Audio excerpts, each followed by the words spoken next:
Hi everyone, this is FQ Mom Rose Fresh Fausto. Welcome to my channel, the place to be if you want to be financially happy. So we are all familiar with IQ, intelligence quotient, EQ, emotional intelligence quotient, and how important they are in our personal lives and our growth. So what is FQ? Sounds a little naughty, ano? FQ is Financial Intelligence Quotient, or Financial Quotient for short. So is it another Q that we have to contend with? What is the importance of FQ in your and my life?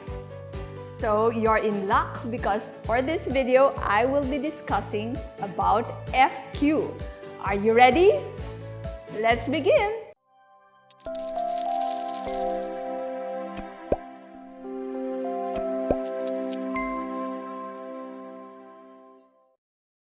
I was raised by frugal Ilocano parents.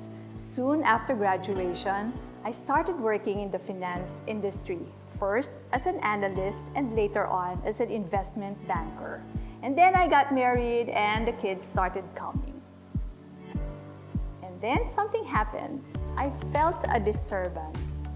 I was not happy anymore because I felt like for me to be able to be good at my career as an investment banker, it was almost impossible for me to be involved meaningfully in the day-to-day activities of our growing up sons.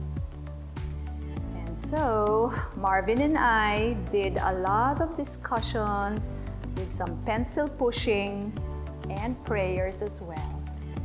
And I decided to give up a rather promising investment banking career in order to devote my focused and undivided attention to the growing up years of our sons, Martin, Enrique, and Anton. You know, it was not easy. I also had a lot of what if moments, especially because we were constructing our house, this house. Can you imagine giving up half of your family income at that time? Crazy, right? But you know how sometimes our crazy decisions are what bring the most pleasant and wonderful surprises in our life? That's exactly what happened to me. Because I had to budget with only half of what we used to earn as a family, I had to watch not just the construction costs, but also our regular expenses like a hawk. I tell you, I was really accounting for each and every centavo. I prepared our income statement, cash flow statement, and balance sheets, applying all the things that I learned in my job. And it wasn't just for me and Marvin, I also did that, the balance sheets for our three sons. Right at the start, we didn't commingle what they would receive as angpaos and other cash gifts. So later on, when they were in grade school, I transferred that preparation of balance sheet to them. We taught them how to save by giving them allowance on the low end. And every Sunday night, they were required, there was a mandatory taking away the saving at least 20% of their allowance. And that's pay yourself first, already at work, right from the start. Then we taught them how to go beyond saving. We also taught them investing, thanks to my husband, whose job and passion is investing. And because I continued to read about investing, even as a housewife and a full-time mom, I unconsciously trained myself how to explain finance jargon in easy-to-understand language, so I can still talk to our children about the books that I read during dinner time. So there you go. Little did I know that our crazy decision to give up my job, half of the family income, in the middle of constructing this house, planted the seeds of my becoming an FQ mom.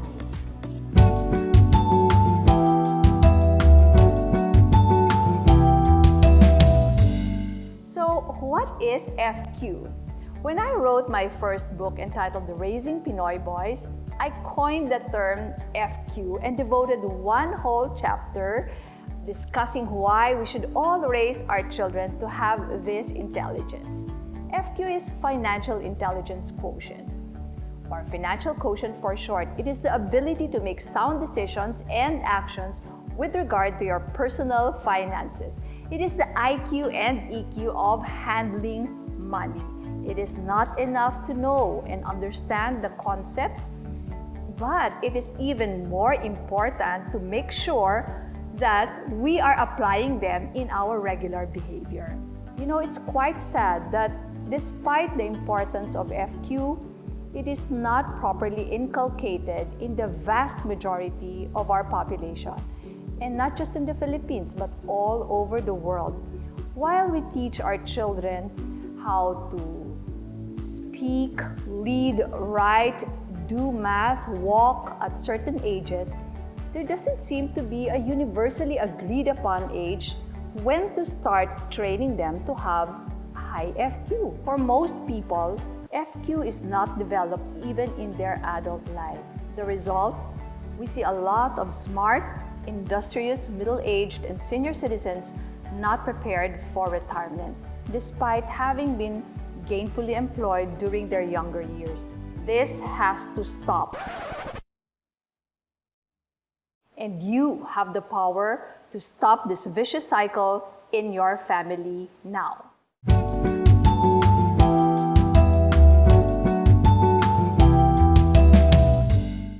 Most of the time, it's easier for us to understand something by knowing what it is not. So, let's discuss what FQ is not. 1. FQ is not a mere toolkit. It is not a set of skills that you can easily pass on to your children through textbooks and tests. Financial education is important, but FQ is a lot more than that. 2. FQ is not just about having a lot of money. You may have all the money in the world, but if you have a toxic relationship with money, nope. Example, if you are too afraid to lose money, or worse, if you use your money to manipulate others. FQ is not a standalone skill, but essentially a value system. It's not a one-off skill to have, but it's actually always related and should intersect with the things that you consider important to you. You know, any talk about money should be related to our core values. What are core values? Core values are the principles and philosophies that we live by. These are the things that we are willing to sacrifice for, and in some cases, even to die for. Example, family, love, freedom, spirituality, and many more. You know, you may be the richest person in the world, but if what you do with and for money does not agree with your core values, no amount of money in this world will make you happy. 4. A high FQ does not mean you need to understand highfalutin finance jargon. Do you notice how some finance people, they love to use all this intimidating finance gobbledygook or finance jargon like this? Ano daw? Mahirap intindihin. These morphed, hard to understand financial instruments were the ones that brought us down in the world financial crisis in 2007-2008. And remember this, even Uncle Warren Buffett, the world's most successful investor, he also doesn't like finance gobbledygook. You can have a high FQ without those intimidating terms. In fact, avoiding hard to understand financial instruments will be your filter and protection because malay mo, scam lang lahat yung mga yan. 5. FQ is not boring and intimidating. Why should it be boring? Isn't making money such an interesting endeavor? Isn't it like a game that you have to master? I wonder who you're listening to when it comes to money matters. Here at FQ Mom, we promise to always make it fun. FQ is such an interesting subject. It is about human behavior, money, psychology, and when you learn how to grow your money, ang sarap kaya. You will not be worrying about where to get the money for your next rent, next meal, your children's tuition, pang-date mo sa jowa mo. And intimidating, as we said in the previous number, move away when you do not understand that financial instrument that they are trying to sell you. There you go. I hope these 5 things help you understand more deeply what FQ is.